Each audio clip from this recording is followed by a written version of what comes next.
بسم الله الرحمن الرحيم. السلام علیکم ورحمۃ اللہ وبرکاتہ۔ الحمد للہ وکفى وسلام علی عباده الذین اصطفى اما بعد۔ حاضرین و ناظرین، یہ درس نمبر 1386 ہے اور آج سورۃ المؤمنون کی 4 آیتوں کی تلاوت اور تشریح کی جائے گی، آیت نمبر 115 سے 118 تک۔ چلیے سب سے پہلے ہم ان 4 آیتوں کی تلاوت کرتے ہیں، لفظی ترجمے اور ترجمے کے بعد تشریح کرتے ہیں۔ اعوذ باللہ من الشیطان الرجیم، بسم اللہ الرحمن الرحیم۔ افحسبتم انما خلقناکم عبثا وانکم الینا لا ترجعون فتعالى الله الملك الحق لا اله الا هو رب العرش الكريم ومن يدعو مع الله الها آخر لا برهان له به فانما حسابه عند ربه انه لا يفلح الكافرون وقل رب اغفر وارحم وانت خیر الراحمین، صدق اللہ العظیم۔ لفظی ترجمہ یوں ہے، افحسبتم، کیا پھر تم نے گمان کیا تھا، انما خلقناکم عبثا، کہ محض ہم نے تمہیں بے فائدہ پیدا کیا، وانکم، اور یہ کہ بے شک تم، الینا، ہماری طرف، لا ترجعون، لوٹائے نہیں جاؤ گے۔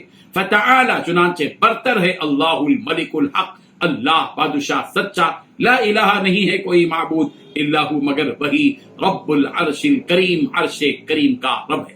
ومن یدعو، اور جو کوئی پکارے، مع اللہ، اللہ کے ساتھ، الہن آخر، کسی اور معبود کو، لا برہانہ، کہ نہیں ہے کوئی دلیل، لہو، اس کے لیے بھی اس بات کی، فإنما حسابہ، تو بس اس کا حساب، عند ربی، اس کے رب کے پاس ہے، انہ، بلا شبہ وہ، لا یفلح الکافرون، کافر فلاح نہیں پائیں گے۔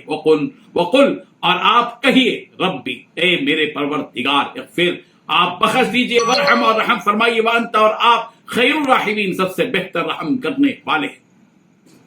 ترجمہ یوں ہے، بھلا کیا تم یہ سمجھ بیٹھے ہو کہ ہم نے تمہیں یوں ہی بے مقصد پیدا کر دیا اور تمہیں واپس ہمارے پاس نہیں لایا جائے گا؟ غرض بہت اونچی شان ہے اللہ کی، جو صحیح معنی میں بادشاہ ہے، اس کے سوا کوئی معبود نہیں، وہ عزت والے عرش کا مالک ہے، اور جو شخص اللہ کے ساتھ کسی اور خدا کو پکارے جس پر اس کے پاس کسی قسم کی کوئی دلیل نہیں، تو اس کا حساب اس کے پروردگار کے پاس ہے۔ یقین جانو کہ کافر لوگ فلاح نہیں پا سکتے، اور تمہارے پیغمبر یہ کہو کہ میرے پروردگار ہماری خطائیں بخش دے اور رحم فرما دے، تو سارے رحم کرنے والوں میں بڑھ کر رحم کرنے والا ہے۔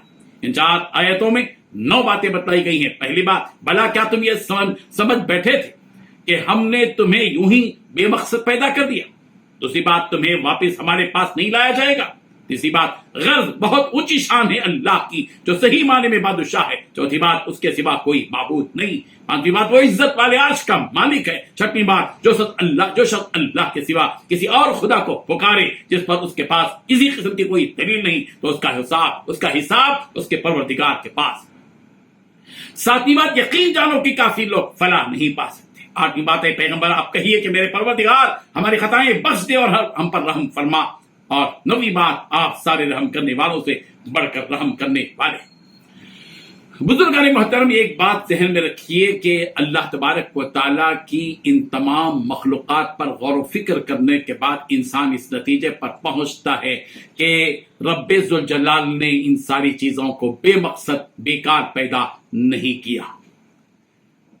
الذين يذكرون الله قياما وقعودا وعلى جنوبهم ويتفكرون في خلق السماوات والارض ربنا ما خلقت هذا باطلا سبحانك فقنا عذاب النار۔ عقل مندوں کی نشانی بتائی گئی کہ عقل مند لوگ جو ہوتے ہیں وہ یہ ہوتے ہیں کہ بیٹھے بھی، لیٹے بھی، پر کروٹ بدلتے بھی اپنے پروردگار کو یاد کرتے ہیں اور آسمان و زمین کی پیدائش میں غور و فکر کرتے ہیں، اور اس نتیجے پر پہنچتے ہیں کہ ربنا ما خلقت هذا باطلا، پروردگار آپ نے ان ساری چیزوں کو بیکار پیدا نہیں کیا۔ نہ سورج بیکار پیدا کیا گیا، نہ چاند بیکار پیدا کیا گیا، نہ ستارے اور سیارے بیکار پیدا کیے گئے، نہ زمین و آسمان بیکار پیدا کیا گیا، نہ پہاڑ اور سمندر بیکار پیدا کیے گئے، نہ جمادات و نباتات بیکار پیدا کیے، نہ ہی جن و انس بیکار پیدا کیے گئے، اور نہ ہی حشرات الارض بیکار پیدا کیے گئے، نہ ہی شجر اور حجر بیکار پیدا کیے گئے۔ دنیا کی ہر بڑی چھوٹی چیز، دنیا کی ہر معمولی اور غیر معمولی چیز مقصد کے تحت پیدا کی گئی ہے۔ اسی لیے اللہ تبارک و تعالیٰ سوال کر رہے ہیں، افحسبتم انما خلقناکم عبثا، کیا تم یہ گمان کرتے ہو کہ ہم نے تم کو بیکار پیدا کر دیا؟ وانکم الینا لا ترجعون، اور تم نے یہ خیال کر لیا کہ تم کو دوبارہ زندہ کر کے لوٹایا نہیں جائے گا۔ یاد رکھو، ہم نے تم کو ایک مقصد کے تحت پیدا کیا ہے. رب ذوالجلال نے وما خلقت الجن والانس الا ليعبدون کے ذریعے یہ آفاقی پیغام سارے انسانوں کو دیا گیا کہ اے انسانوں اس حقیقت کو یاد رکھو کہ ہم نے تم کو بھی اور تمہارے بھائی جنات کو بھی اس مقصد سے پیدا کیا ہے کہ تم ہماری عبادت کرو. رب ذوالجلال کی عبادت کے لیے ہم کو پیدا کیا گیا ہے اور اس یقین کے ساتھ ہم کو اس دنیا میں جینا ہے کہ اس کے بعد ہم کو دوبارہ اٹھایا جائے گا. جب اس دنیا سے مر جائیں گے, مرنے کے بعد قیامت کا دن آئے گا, سور پھونکا جائے گا, مرے ہوئے لوگ ساری انسانیت اٹھ کھڑی ہوگی, پروردگار کے سامنے سب کچھ جمع کیا جائے گا اور ساری انسان کے سامنے میزان عدل انصاف کی ترازو قائم کی جائے گی اور فیصلہ کر دیا جائے گا.